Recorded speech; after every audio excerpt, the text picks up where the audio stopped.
অনেক video, private video, photo ছিল, কিন্তু সেগুলো ডিলিট করে দিচ্ছি। বলে এত কিছু করার প্রশ্ন আসতো না, এত কিছু আমি করতামও না কখনো। অবশ্য অনেক দূর গেছে বলেই করেছি।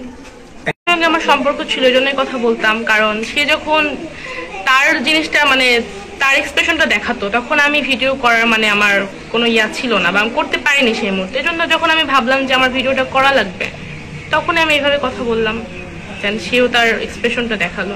কোনো স্যার তো কখনো কোনো স্টুডেন্টের ভিডিও কল অ্যাকসেপ্ট করে না, তাই না? তার সঙ্গে নিশ্চয়ই আমার অবৈধ সম্পর্ক ছিল বলে সে আমার ভিডিও কলটা রিসিভ করেছিল। কারণ আমার এত হুট করে একজন ছাত্রীর তো সাহস হবে না একজন হেড টিচারকে ভিডিও কল দাও, সে সুযোগ দিয়েছে বলেই আমি করেছি, তাই না? জানিয়েছিলাম না, কারণ সেই মুহূর্তে আমার কিছু ফ্রেন্ড সার্কেল জানতো, তারা বলতো যে সমস্যা নাই, কথা বলে দেখ। এটা কথা বলতে বলতে আর কি হয়ে গেছে। আমার শিক্ষক জানতো, তারই প্রিয় বন্ধু জামশেদ মাস্টার, তিনি জানতো। তিনি এই বিষয়টা নাকি অনেক আগে থেকেই জানতো, কিন্তু তিনি কখনো আমাকে কখনো শাসন করে নাই, বা তাকেও কখনো বলে নাই যে তুমি এটা করো না।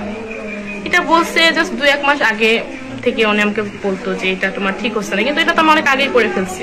ওনার উচিত ছিল না যে শুরু প্রিয় বন্ধু জামশেদ মাস্টার আর ওই হেড স্যার রাজু আহমেদ, এরা দুটো বন্ধু একসঙ্গে ছবি আর কি ছিল, সেটা ও নিজে হাতে ডিলিট করছে, মানে আমার ফোনটা তাকে দিয়েছিলাম, সে রিসেট মারছে।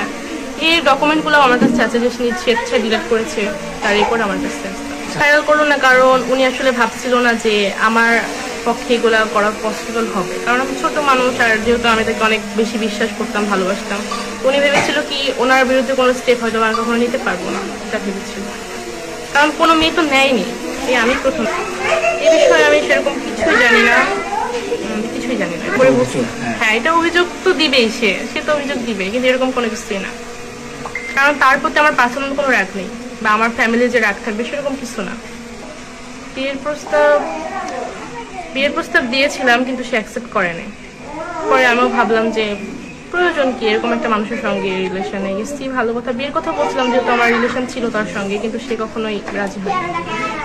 না, এটা তো ভিডিও ছাড়ার পরে তো আমি বলছিলাম বিয়ের কথা, যে যেহেতু ভাইরাল হয়ে গেছে চলো বিয়ে করে ফেলে, তখনও রাজি। অফারটা, কারণ সে আমাকে বলতো সবসময় যে তুমি অন্য কোথাও বিয়ে করলে সেখানে আরো বেশি ভালো হবে, তুমি তোমার হাজবেন্ডের মানে পরকীয়া চালিয়ে যেতে বলতো। এটা তো পসিবল না, কারণ ওনার মতো তো আমি না। অ্যামাউন্ট, আমি টাকা পয়সার কথা এখানে তুলতেই চাই না, আমি কোনো অপশন চাই না টাকা পয়সা, যে আমি এত টাকা অফার করছি তুমি এগুলো বন্ধ করে দাও। আমি তার বিচারের জন্য এটা করছি, হয়েছে, কিন্তু আমার কি করার বলেন? কখনোই কোনো কমিটি বলেন কখনোই স্টেপ নিত না, নেওয়া হয়নি। কারণ নিত না, কারণ আমি যতটুকু শুনছি, আমি কিন্তু এটা একদিনে ভেবে করিনি, শুনেছি যে তার বিরুদ্ধে কখনোই কোনো স্টেপ নেওয়া হবে না, নেওয়ার বলে অনেক আগে নেওয়া হবে, কারণ সে একবার না একাধিক ভার এগুলো করছে। প্রথমত তাকে পদত্যাগ করতে হবে, সাময়িকভাবে না স্থায়ীভাবে করতে হবে, এবং সে ভবিষ্যতে যেন কখনো কোনো মেয়ের সঙ্গে এগুলো করতে না পারে, বা করতে গেলে যেন 2বার ভাবে, সে বিচারটা আমি চাই। সে বিচারটা কিভাবে জনগণ করবে সেটা জনগণ জানে, কিন্তু এখানে টাকা পয়সা দিয়ে যে আমার মুখ বন্ধ করে রাখবে এরকম কিছুই না।